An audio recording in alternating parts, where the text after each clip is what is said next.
les effets de la canicule ne sont pas toujours extraordinaires, et c'est le cas sur nos, vous voyez les hortensias qui sont derrière moi, eux qui étaient si beaux, là ils n'ont pas supporté. Ben bien sûr, alors peut-être qu'on les a peut-être pas arrosés comme on aurait dû, pourtant si, on a fait des efforts pour essayer qu'il ne manque pas d'eau, mais l'hortensia n'est pas une plante méditerranéenne comme vous le savez, hein. Donc ici la canicule, des températures qu'on même atteint des 40 degrés, non, ça a été fatal alors qu'ils étaient beaux, ils étaient en pleine, vous voyez, ils n'étaient même pas fleuris encore. Bon alors maintenant on va porter le deuil des hortensias, hein. Qu'est-ce que vous voulez y faire? On va couper. Alors qu'est-ce qu'on va faire pour éviter que l'année prochaine, parce que si on fait rien, on risque de ne pas avoir de fleurs l'année prochaine.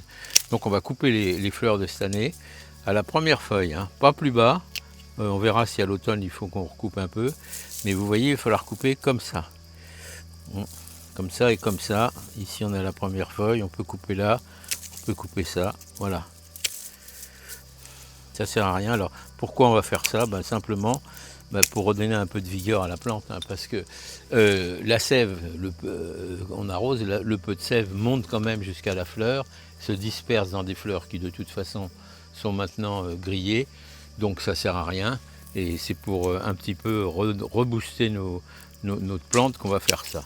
Donc on fait ça, on coupe les fleurs, hein, à la première feuille, première intersection, c'est bien, on les coupe, et donc la plante va pouvoir se ressourcer un peu. Bien sûr, il faudra qu'on l'arrose, hein, ça je suis assez d'accord, mais on le fera, mais ça sert à rien de laisser ces fleurs qui de toute façon sont non seulement inutiles, mais en plus un peu, vous donnent un peu le cafard de passer devant quand même en se disant oh là là, mes hortensias sont dans un état, et ben hop, comme le médecin, on va prendre les grands moyens et on va essayer de faire en sorte que l'année prochaine soit une meilleure année que cette année en ce qui concerne la floraison des hortensias. Alors il n'y a pas que les hortensias, vous voyez, donc quand on va avoir coupé tout ça, vous allez voir ce que ça donne. Alors, je vous dis pas trop court, hein, parce que il ne faut pas compromettre la floraison de l'an prochain, hein, parce que ça va refleurir sur le bois de l'année, donc il faut faire attention, hein. En tout cas, il faut bien faire quelque chose, parce que si on ne fait rien, eh ben, alors, il faudra aussi arroser, hein, ça c'est pas... Mais vous voyez les traces de brûlure qu'il y a, y compris sur les feuilles, c'est vraiment... Donc on va tout habiller comme ça. Alors si là on est un peu déséquilibré, on peut essayer de rééquilibrer le truc pour donner une forme un peu normale, quoi, mais c'est tout, hein. L'idée c'est de ne pas trop tailler sévère. Donc voilà ce qui concerne, alors c'est pas le tout. Dans le chapitre des dégâts de la canicule, on a aussi autre chose qui a souffert beaucoup. Peut-être c'était pas l'année de le faire. On avait un palmier qu'on a transplanté juste avant l'été. On l'a transplanté. Malheureusement, il est beau être solide. On a beau l'arroser, il a quand même des traces de la canicule assez sévères. Et ça a beau être un palmier, vous voyez. Donc on va lui donner sa deuxième chance. On va le tailler aussi sévèrement pour faire en sorte. Alors cette fois, on va le tailler sévèrement pour faire en sorte qu'il reparte du cœur, et que tout ça ne soit pas pour rien. Donc on y va. Voilà l'idée. Alors là-bas j'ai un palmier, vous voyez mes palmiers qui sont là-bas, eux ils se comportent très bien parce que justement ils sont ancrés au sol. Celui-là, on a eu la mauvaise idée de le transplanter juste avant l'été, juste avant la canicule. On a beau l'arroser, je l'ai arrosé pas mal, mais vous voyez il sèche sur place et tout. Alors si on le laisse comme ça ressemblera à rien et il va finir de sa belle mort. Donc on va y aller fortement, là, on va y aller. On va tout couper, il n'y a plus que ça à faire. On va tout couper, on va juste laisser le cœur, vous voyez. Il faut qu'il reparte du cœur parce que de toute façon, ça ne donnera rien. Et là, il y a encore un peu de vie, oui, c'est vrai, si on regarde, vous voyez, il y a encore un peu de vie. Mais la sève va se disperser dans des branches en train de mourir, ça ne sert à rien du tout. Donc on va le faire comme ça. Donc normalement il va repartir d'ici, quand on dit il va repartir du cœur. D'ailleurs il avait commencé à repartir là, vous voyez, ça s'est desséché. Pourquoi? Parce qu'il a manqué d'eau, ça c'est sûr. Des gens qui ont des tomates qui sont un peu exposées, un peu fortement. Alors si on veut, on peut très bien obtenir de l'ombre, parce que ça peut faire une ombre assez naturelle. Si vous arrivez à mettre ça au-dessus de vos tomates ou des légumes qui sont trop au soleil, vous pouvez utiliser ces branches-là pour le faire. Donc ici on a ça. Bon là on va faire pareil, hein. On n'a rien à perdre de toute façon. Ce qu'on veut, c'est pas garder un truc qui est censé être décoratif et qui ne l'est pas du tout, hein. Donc voilà, c'est ça qu'on veut, mais on lui donne sa chance pour repartir et on va veiller à ce qu'il ne manque pas d'eau, d'accord? Alors c'est pas beau, mais dites-vous bien que c'était pas beau avant, que c'est pas beau là, mais on espère bien que ça va se requinquer un peu avant la fin de l'été. Donc voilà, ce que je voulais vous dire par rapport au palmier, qui pourtant est réputé être solide. Il est solide à condition qu'il ne manque pas d'eau. C'est ça, c'est toujours le problème. Les oasis qu'on trouve dans le désert, on se dit oh là là, il y a un oasis, c'est formidable. Il y a des palmiers, oui, des palmiers, mais ils ont les pieds pratiquement dans l'eau, ou les racines en tout cas qui vont chercher l'eau. Et c'est pour ça que d'ailleurs ils poussent là, sinon ils ne pousseraient pas. Donc voilà ce qui concerne ça. Il y a d'autres choses qu'il faut tailler. On va continuer si vous voulez. Alors là, j'ai une glycine par exemple, dont on va aller la voir si vous voulez. Elle ne présente pas de signe du tout de sécheresse, parce qu'on l'avait déjà taillée avant. Elle est même repartie de plus belle, mais je pense qu'elle part un peu dans tous les sens. Donc on va lui faire une taille d'été. Elle commence à fleurir d'ailleurs, à refleurir.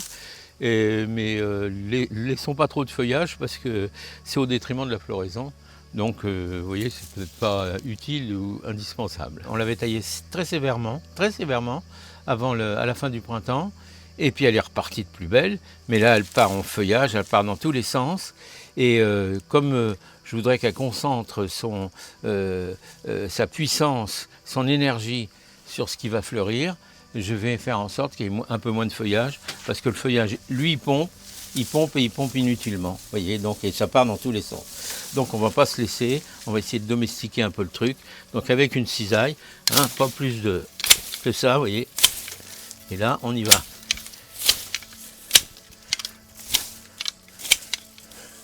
C'est plus une taille de domestication qu'autre chose. Vous voyez, ça part dans tous les sens, ça passe à la vitesse grand V, ça aussi. Alors bientôt, je vous parlerai des ombrières. Parce que si on doit avoir ce temps qui continue, il va falloir y réfléchir sérieusement et penser à faire des zones d'ombre, pour ceux qui n'en ont pas, justement, et utiliser des moyens qui existent et qui se développent pas mal, avec des ombrières en bois qui sont très belles, qui sont faites sans clous, sans colle, sans aucune fixation. C'est simplement la technique de Léonard de Vinci qui permet de faire la charpente en aboutant, et grâce à une construction et une taille des éléments de charpente qui se tiennent les uns les autres, un petit peu la technique des cathédrales ou des voûtes, des clés de voûte, etc., qui sont faites par des assemblages comme ça. Donc on fait une charpente et après on utilise des plantes grimpantes, pas n'importe lesquelles, mais des plantes grimpantes qui ont une végétation très rapide, et je vous dirai lesquelles, pour permettre d'avoir en une saison des ombrières, mais on peut gagner 15 degrés, hein, avec 15 à 20 degrés entre l'extérieur et l'intérieur de l'ombrière. C'est quand même pas neutre, pas de climatiseur, uniquement tout est naturel. C'est même incroyable à la vitesse où ça va. D'ailleurs, la glycine fait partie des plantes qu'on peut utiliser dans les ombrières, parce que justement, elle a une végétation extrêmement rapide, la vigne vierge, la glycine, et le roi de la plante grimpante, quand même, on y reviendra, c'est le houblon doré. Le houblon doré qui peut prendre 6 mètres dès la première année, 6 mètres, et en plus c'est une vivace, et on recouvre donc l'ombrière très vite.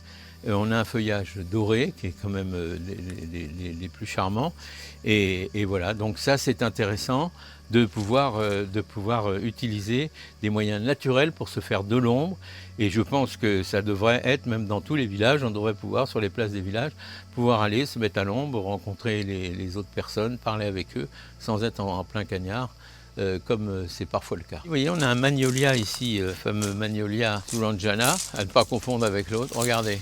Et ça, c'est que des traces de brûlure, vous voyez. Il a pris les traces de brûlure, ça ne remet pas en cause sa végétation, il est pas... Donc là aussi, il faudra qu'on coupe un peu, parce qu'il faut donner un peu d'éclaircissement. Hein.